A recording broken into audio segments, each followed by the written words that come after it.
Câmara Ligada está de volta nesse programa em que comemoramos 7 anos no ar. Estamos conversando sobre a participação dos jovens na política e as manifestações que tomaram conta do país. Quem é que já tem pergunta na plateia? Oi, meu nome é Jonathan. Eu tenho uma pergunta para o deputado. Qual a sua visão na política atual do Brasil e comparada com a política do passado, a antiga Constituição? Olha, o Brasil avançou muito. Esses 25 anos, o Brasil avançou em vários direitos. É evidente que o Brasil, em especial nesses 10 anos, ele conseguiu eliminar a miséria absoluta, mas a própria presidenta Dilma admitiu que eliminar a miséria é apenas o começo e criou uma classe média popular, uma das maiores do mundo, mas tem uma desigualdade tremenda. E eu acredito que, para a gente eliminar a desigualdade, nós precisamos avançar e investir na universalização das oportunidades via o sistema educacional. Portanto, estou convencido que a grande tarefa dessa década é universalizar a educação em todas as etapas de qualidade. Deputado, já foram mais de 70 emendas a essa nossa Constituição. Esse momento político tão quente, né, de tanta pressão das ruas, não seria um momento de rever, de repactuar, como o senhor já falou aqui, esse grande pacto que é uma Constituição? Tenho dúvida. Eu acho que o Brasil precisa de algumas reformas. Não sei se precisa de uma nova Constituição. Nós temos forças conservadoras que querem diminuir direitos. Então, eu tenho dúvida. Agora, eu acho que nós precisamos de uma reforma política, não do sistema eleitoral. Nós precisamos rediscutir a questão do presidencialismo de coalizão. Para mim, ele está falido, virou coalizão, né? Precisamos discutir o papel da federação. Eu acho um absurdo o Brasil ter 2 casas legislativas. O Senado, hoje, o papel legislador do Senado desequilibra a unidade federativa. Nós precisamos discutir financiamento público de campanha, nós precisamos acabar com a intervenção privada nas campanhas do setor privado, nós precisamos novas regras no sistema eleitoral para garantir, por exemplo, a paridade. Por que nós não podemos ter a paridade? 50% do parlamento de homens e 50% do parlamento de mulheres. Isso tem países na América Latina, eu fui ao parlamento da Bolívia e tem paridade, e outros países. Precisamos garantir a participação de todo o segmento da sociedade. Então, eu acho que o mais importante nesse momento é a reforma política. Eu proponho um Congresso revisor. A minha proposta é que o plebiscito, nós deveríamos convocar um plebiscito, perguntar à sociedade se concorda, se o Congresso eleito em 2014 deve ter obrigação de ser revisor no tema reforma política. Ou talvez em outros temas, por exemplo, reforma tributária. Esse sistema tributário também promove desigualdades regionais no país. Então, talvez chegou a hora da gente também rever a questão tributária. Eu proponho, então, um Congresso revisor para temas específicos. Próxima pergunta. Meu nome é Matheus, a pergunta é direcionada ao Alessandro. Eu gostaria de saber a opinião dele sobre a desmilitarização da Polícia Militar. Matheus, obrigado pela pergunta, porque eu acho que ela faz muita referência a isso que foi perguntado sobre a necessidade da Constituição, né, sobre se é necessário uma nova Constituição. Por que eu estou dizendo que tem essa relação? Porque quando o Reginaldo falou de sujeito de direitos, parece um termo complicado. Mas o que é sujeito de direitos? Quer dizer que a gente, como jovem, tem direito. Tem direito a quê? Por exemplo, tem direito à participação, tem direito a falar, tem direito a se colocar na sociedade. Que se você pensar antes da Constituição, não havia isso. Né? Não havia esse direito à participação, porque se você dissesse, eu tenho direito à participação, como que a ditadura resolvia esse direito à participação? Com um cacetete. Quem é que hoje é herdeiro disso? Tem vídeos no YouTube, se vocês procurarem, de policiais militares com cacetetes, pedaços de pau escrito direitos. É isso que eles oferecem como direito. E aí, eu sou totalmente a favor da desmilitarização da polícia militar, né? Na verdade, a desmilitarização das polícias. Por que eu estou dizendo isso? Porque, hoje em dia, se a gente pegar, não vou falar de Estado, assim, essa coisa abstrata, mas individualmente, corporativamente, qual é a organização que mais mata jovens no Brasil? Eu não estou falando do crime organizado, eu não estou falando do PCC de São Paulo, por exemplo. Em São Paulo, quem mais mata jovens, que é o meu estado, e aqui eu acho que não deve ser diferente, não é o crime organizado, não é essa instituição chamada PCC, por exemplo, é a polícia militar. né? Porque no Brasil ela não serve para garantir direitos ou para proteger as pessoas. Ela serve para impedir as manifestações, para impedir as pessoas de falarem, bater no jovem, mas não é em todos os jovens. Não é, por exemplo, no jovem de classe média alta que queimou o índio aqui em Brasília. É no jovem pobre negro da periferia. Então, assim, o Conselho Nacional de Juventude está debatendo muito isso e eu sou particularmente muito favorável à desmilitarização e uma rediscussão de o papel, né? De qual é o papel da polícia e da política de segurança no país. Obrigada, Alessandro. O Alessandro é presidente do Conselho Nacional da Juventude. E a Helen Oléria que quer falar também. Fala rapidinho. Não, é só porque acho mesmo que existe já um debate, inclusive em relação ao extermínio da população negra, né? E acredito nisso. Acho que a Polícia Militar ainda atualiza um discurso de um projeto de nação muito antigo que fazia distinção entre o que é ser cidadão ou cidadã do país a partir desse fenótipo, né? Acho que olhando para você sabe de onde você vem, para onde você está indo, e isso é um engano, né? Meu nome é Luiz, sou estudante de Ciências Políticas da UNB. Eu queria perguntar para a Marília. Eu queria uma análise sociológica, porque um padrão que a gente observou, por exemplo, nessas manifestações, foi a juventude, as pessoas pedindo saúde, educação, padrão FIFA.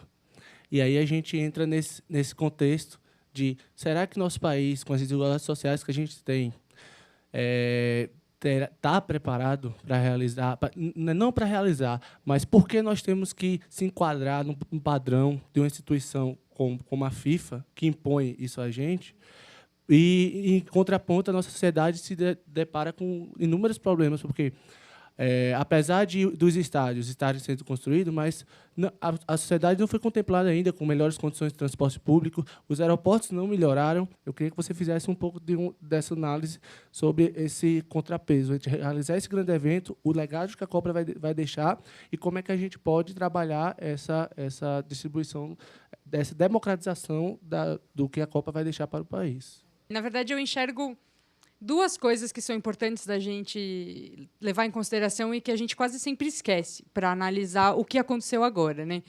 A primeira delas é que a participação das pessoas no poder político brasileiro, tá, ela só se tornou realmente possível desde a Constituição de 88. Até 88, quem podia participar da política era, durante um tempo, quem era alfabetizado, que era uma porcentagem muito pequena da população e quase sempre branca e herdeira de famílias de elite de alguma maneira, etc. Né? Antes disso, era pior ainda, né? Porque era pelo dinheiro, era voto censitário. Quer dizer, o cara podia votar e participar do poder se ele tivesse não sei quantos alqueires de terra e tal. Aí, quando você tira isso, você bota a obrigatoriedade de ser alfabetizado, não existia escola pública, a população negra era proibida de frequentar a escola pública, ou seja, você indiretamente proíbe que essas pessoas participem do Estado e do poder e tal, né, e da política. Então, quando tem a Constituição de 88, são 25 anos. Eu tenho 26. Então, assim, é muito recente. A Constituição de 88 é muito recente as pessoas poderem participar da política no Brasil. Então, isso eu acho que dá uma característica muito positiva para os protestos, mesmo com tantos problemas, questões que tiveram e tal, e que eu acho que a gente não pode esquecer. Essa é uma coisa. A outra coisa é que, até o começo dos anos 2000, o Brasil vivia numa situação que, provavelmente, vocês que estão aqui na plateia não têm uma dimensão concreta do que é isso, mas você vivia com uma economia quebrada, você não tinha assim serviços públicos e tal, era assim um negócio desastroso. Quer dizer, você vinha de séculos de uma situação tão precária, né? E aí nos anos 90, que aí é onde eu queria marcar, eu juro que estou tentando ser rápida, mas nos anos 90 é onde eu queria marcar, você tem um reforço muito grande no Brasil e em toda a América Latina das políticas neoliberais, que tendem a diminuir o Estado. Então, a gente diminui toda a máquina do Estado e deixa tudo privado. Privatização das universidades, por exemplo, aconteceu nessa época. E entre outras coisas também. Mas foi a época de grandes privatizações, sistema de telecomunicações, não sei o que tal, foi os anos 90. Esse projeto neoliberal, nos anos 90, ele era um projeto, na verdade, global. É um projeto da globalização. Ele não era um projeto do Brasil só. Então, isso estava acontecendo na América Latina inteira, estava acontecendo em alguns países da Europa Oriental, principalmente, países africanos, etc. Então, nos anos 90 tem esse reforço e as pessoas vão contra isso, falando, não, a gente não quer ter a saúde tudo privatizado, a gente não quer ter ficar tudo em mão de empresa, a gente quer serviço público de qualidade. E aí o que acontece? Vem o governo Lula e dá um pouco desse acesso a serviços, começa a construir esse negócio, né? Só que num ritmo um tanto lento. E aí chega agora, 10 anos depois, uma década depois, que a gente barrou a ALCA, as pessoas tinham uma espécie de esperança de que isso fosse, de que esses sistemas fossem acontecer, e viram que eles não aconteceram. As pessoas continuam sem saúde de qualidade, continuam sem educação de qualidade, continuam sem transporte de qualidade, continuam se ferrando todos os dias para tocar a vida. Aí as pessoas viram e falam, velho, não, esse modelo não rola, não queremos, não está bacana. Então, o que a gente vai fazer? A galera está indo para a rua, passe livre, não sei o que, aqui, o negócio da Copa, blá, blá. Vamos, gente, vamos. Aí vai todo mundo, entendeu? Então, essa é a minha, tentando ser rápida. A breve análise de Marília Moscovitch. Procurem ela no Facebook, rápida, tá? Essa é a minha análise. Foi onde eu achei essa moça valiosa. Tentando ser rápida.